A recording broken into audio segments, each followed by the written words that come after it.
An architect, a designer, a construction expert. He builds his own cities and lives in one of the most fascinating areas of the Wild Kingdom.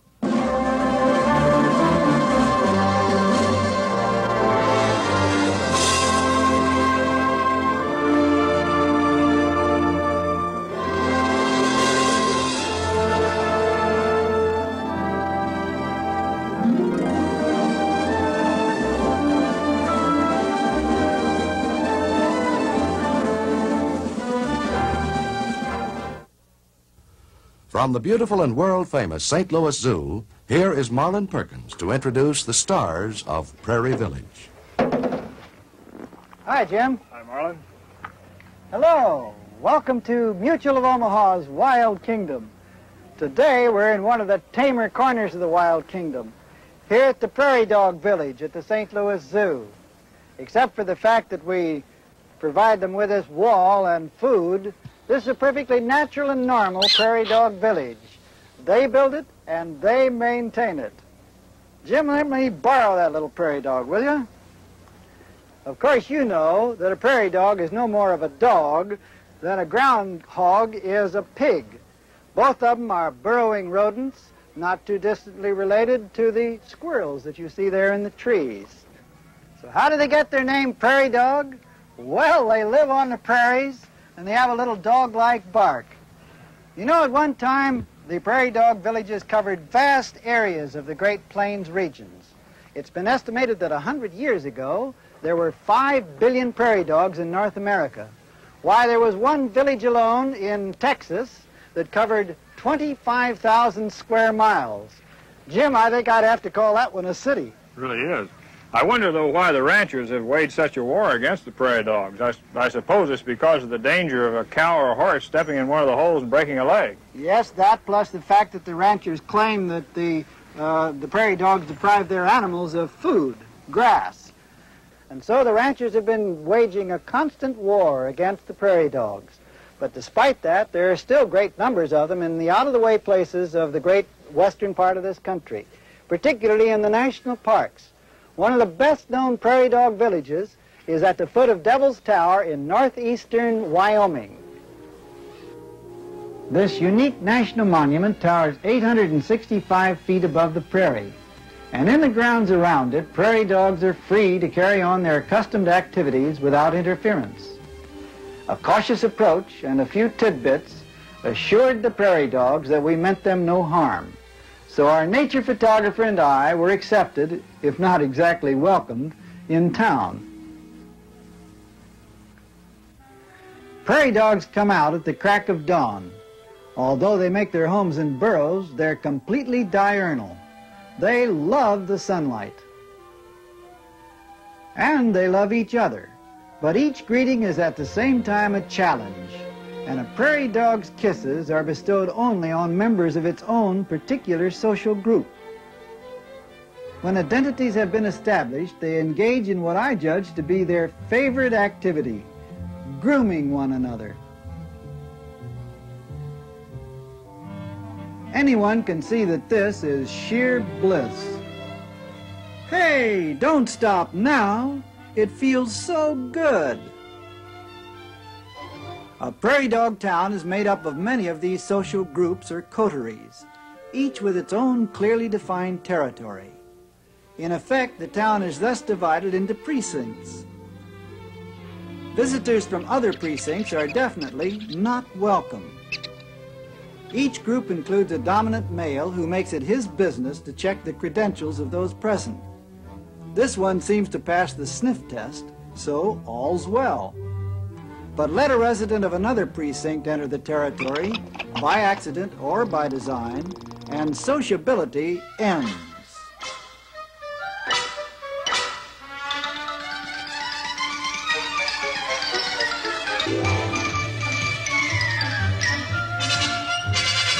Having driven off the intruder, the male sounds the territorial call, which expresses a sense of all's well or all clear.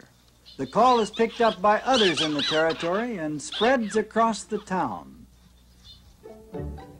Maintaining a home is, of course, a chore.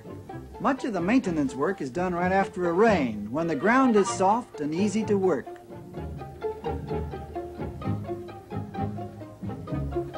After scratching dirt loose, he bulldozes it into place and tamps it firm with his nose.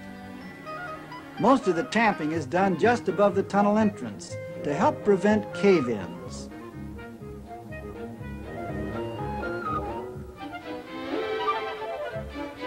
As our photographer Warren Garst observed, mound building is mostly manual labor, but it also calls for headwork.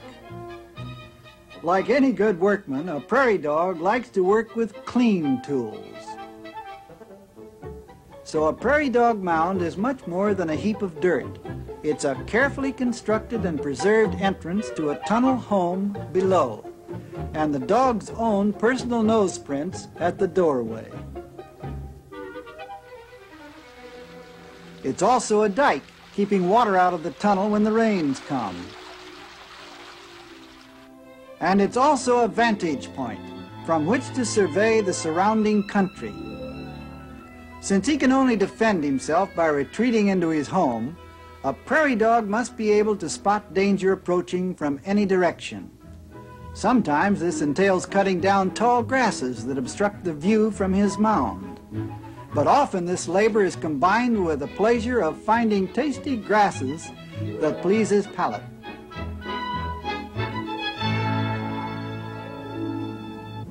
Coyote!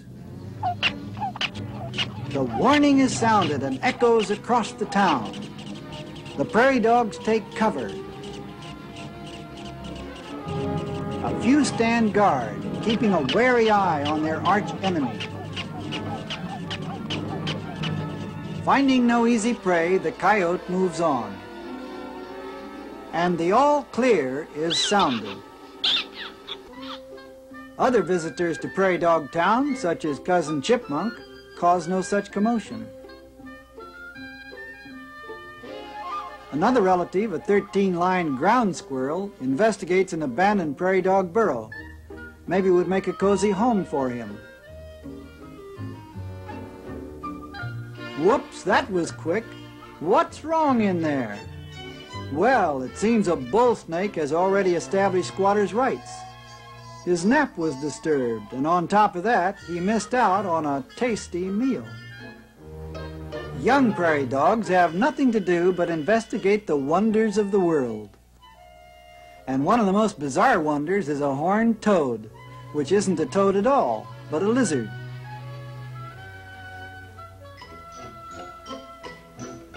The pup makes friendly advances, which are promptly rejected. This fearsome-looking creature gets its nickname from its squat, toad-like appearance. Horned toads feed almost exclusively on ants.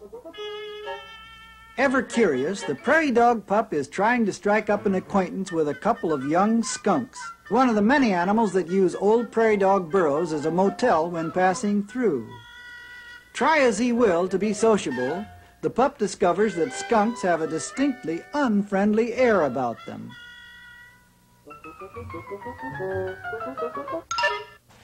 Prairie dogs face all kinds of hazards, many of them more dangerous than skunks. That's true, Marlin, but prairie dogs are lucky that they do have sentries who warn them when danger comes along.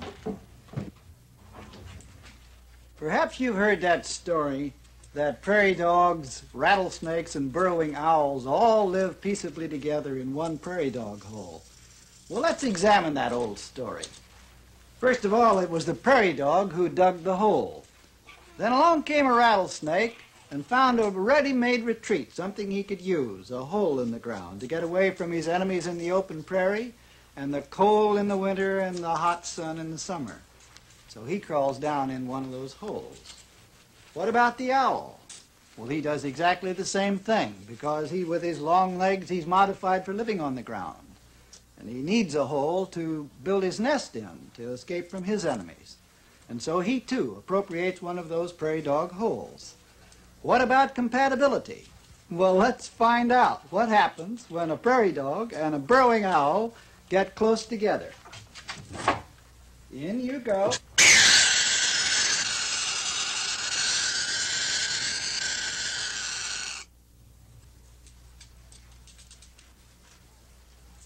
That was the alarm cry of the burrowing owl.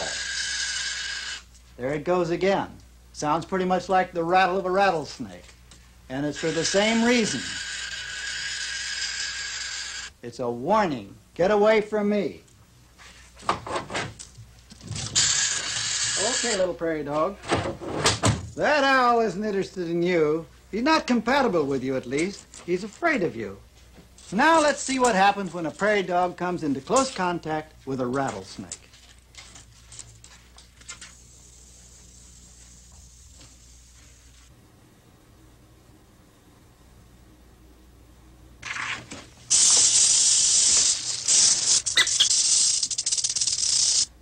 Come on here, little prairie dog. You better come out of there. I can see you're not going to be very friendly with that rattlesnake. We've had an indication here that these three animals are not very friendly to each other. Their reactions in the wild are even more interesting.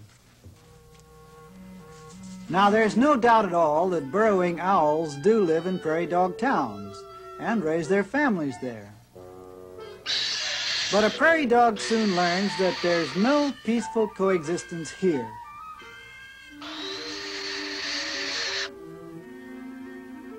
Although burrowing owls are capable of digging in soft earth, they prefer to move in where the work of excavating has already been done.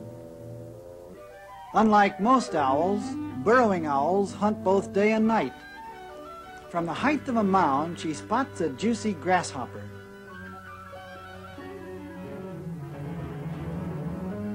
Flying in for a closer look, she backs away cautiously,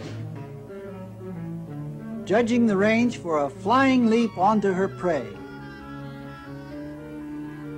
Then she heads for home, where a hungry chick waits for lunch.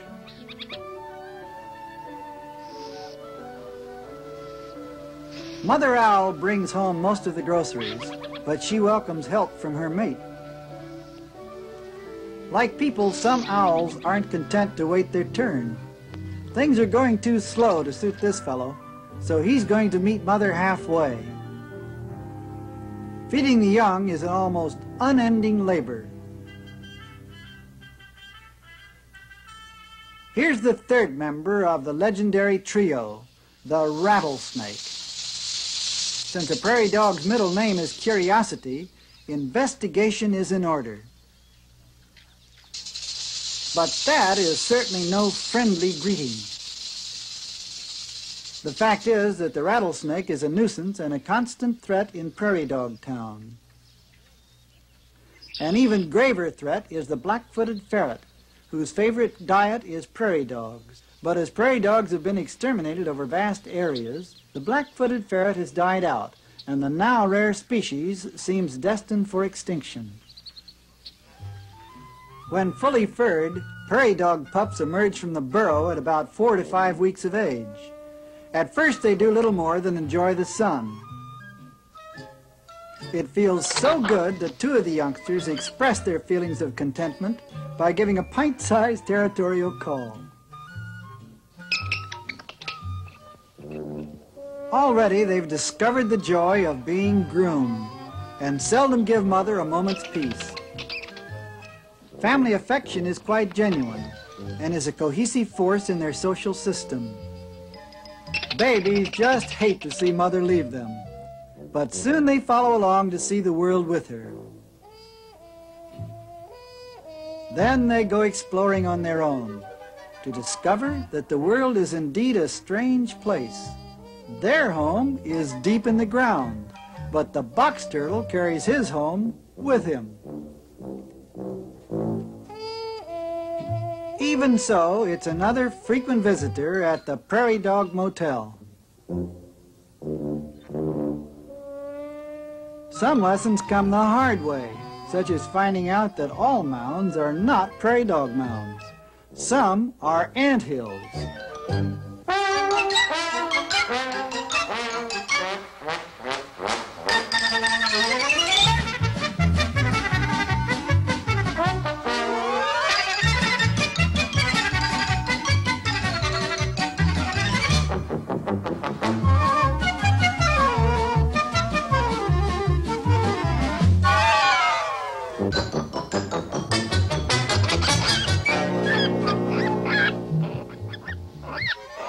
Uh-oh, another rattler in town.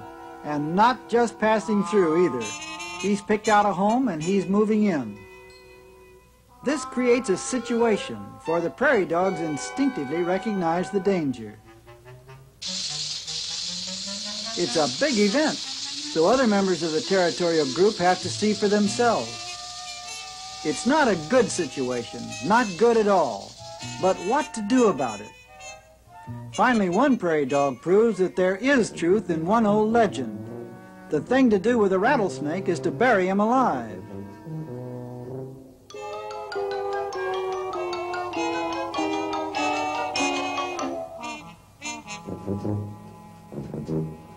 Loose dirt won't hold the snake. The trick is to shovel in enough dirt, then go in and tamp it down to seal his fate.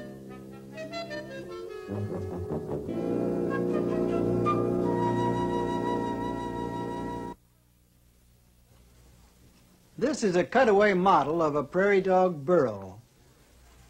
Here is ground level, cutting right through the little mound that they build to keep the water from running down the hole. If danger threatens, the sentry only has to go into this little room. The shaft normally extends down about 15 or 16 feet to a bedroom where they spend their nights. If it should rain and get water down there, they only have to come back a little ways to get into a spare bedroom that's above the water level. Daytimes are spent above ground level, either feeding on grasses and grains, their normal food, or in sunbathing. Despite all the visitors that come to town, the prairie dog's highly effective alarm system allows them to lead a pretty relaxed life. They showed little concern over my presence as I moved about studying their habits and habitat. I found that abandoned burrows quickly accumulate debris, and another creature that often moves in is the spider. While I was studying this hole, I caught a rare glimpse of an albino prairie dog. A short time later, while I was checking on a theory that prairie dog burrows are built to face the sun, a herd of buffalo passed through town. Buffaloes favor prairie dog towns because the bulls like to roll in the bare earth around the mounds, and they enjoy grazing on the short plants that grow where the tall grasses have been cut down. Buffaloes are classified as peaceful animals, but this calf certainly has a mind of its own. And the old bulls are regular roughnecks.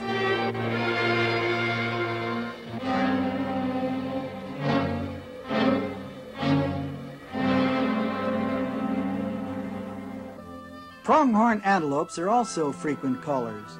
They too like the plants that grow here, and they can eat in peace, knowing that the alarm bark of the prairie dogs will warn them of danger. Meanwhile, a spadefoot toad finds freshly dug earth an easy avenue of escape from the broiling sun.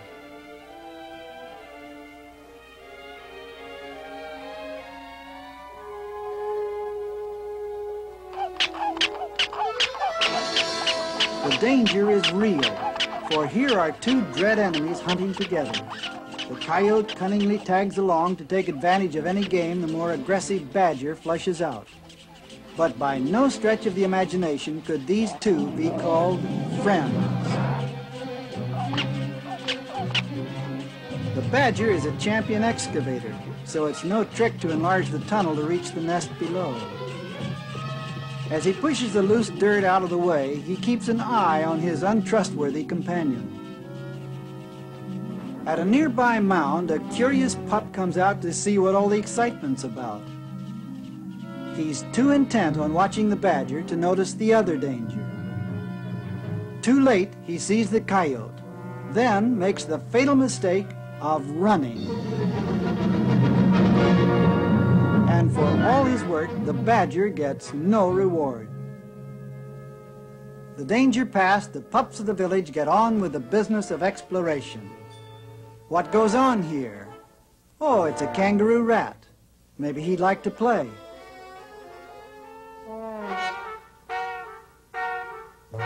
But no, the kangaroo rat is active mainly at night.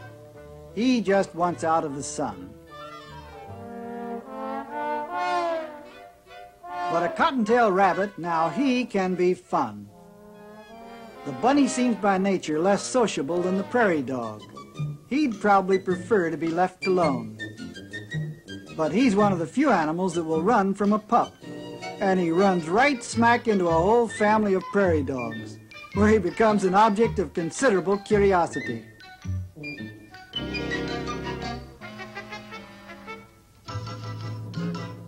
A brazen magpie drops by to see what's causing all the commotion.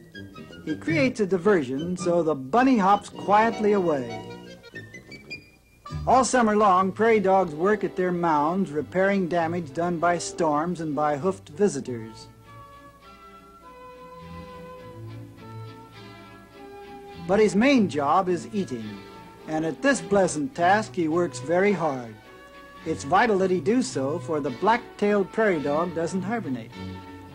When winter comes, his favorite plants and grasses lie buried beneath the snow, and he must live mainly off the fat he has stored. On sunny days, he'll roam around a bit, hoping to find food.